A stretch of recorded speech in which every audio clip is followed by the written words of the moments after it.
On today's First Time Buyer channel, we are going to talk about the recent changes that FHA has made that will affect buyers if they have student loans.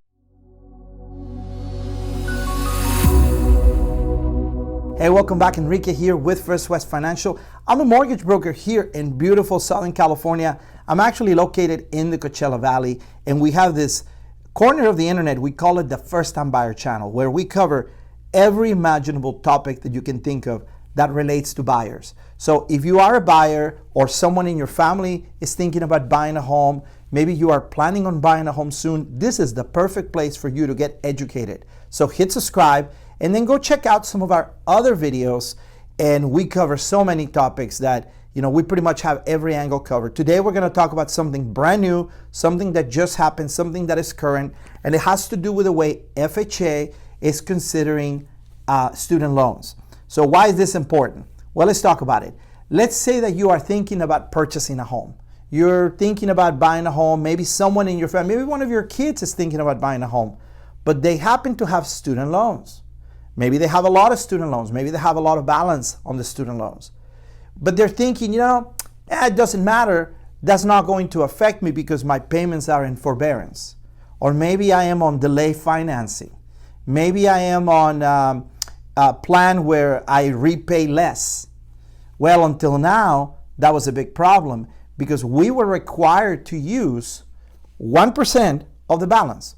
So what does that mean? Well, let's say you have a customer, a borrower, one of my customers comes in and says, I have a $50,000 student loan, but don't worry about it, Enrique, I'm not making payments on it because I am on delay payments. I'm on forbearance. I don't have to make the payments right now because I'm doing a master's degree.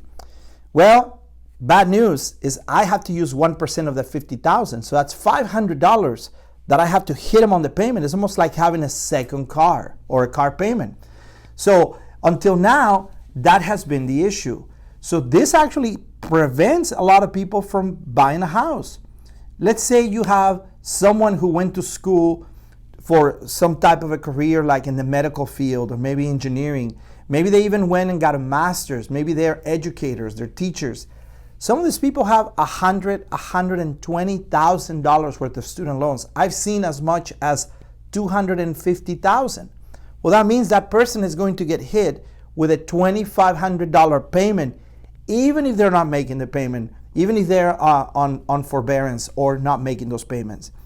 So now FHA has made changes to that rule. And the changes are going to be effective this summer. They say the following: if you are in a repayment plan and the payment shows up on the credit report and it's a small payment, we can use that now. We don't have to hit them with a 1% rule. If the payment is zero, which a lot of times it is, then you hit them with a half of 1%. So if you have someone that has, say, $30,000 of student loans, we're only going to hit them with $150 worth of payment, which is more manageable than $300, especially for someone that doesn't make a lot of money. So it is very, very important that you are educated about your student loans. What are your payments? Are you in forbearance? Are you on an income repayment plan? This matters a lot when you're buying a home.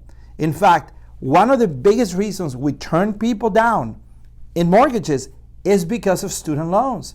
So this is really great news that FHA is making those changes to make it easier for people to become homeowners, to make it easier for people to buy a house.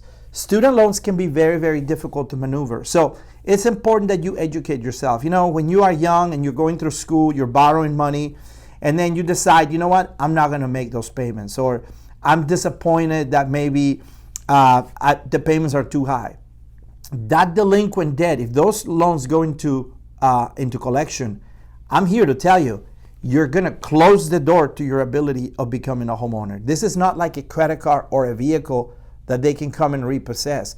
A student loan will put you on a list with the government that prevents you from borrowing money from any government entity. You're not going to be able to get an FHA, a VA, a USDA loan. You're not going to be able to get any loan with down payment assistance, any program, because you have federal debt that is delinquent. So be very, very careful when you borrow money and you decide not to make those payments. Sometimes it's better to face the music, talk to the creditors, talk to the student loan companies, put yourself on a very small repayment plan, and stay making those payments. Whether it's $50 or $100, make those payments so you can establish credibility with the government, the fact that, you know what, you are paying back even if it's in a small scale. So do not dismiss the information I'm giving you today. I hope you find it useful. I would love to tell you more about student loans. If you are in a position where you are struggling with student loans, give us a call.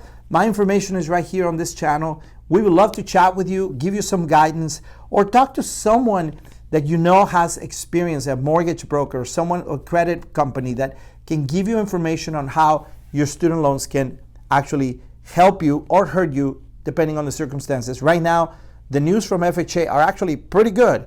This is going to open the door for a lot of people to be able to buy a home a lot easier. So this is great news. I hope you have a great day. Don't forget to hit subscribe. Go check out our other videos and have a great day.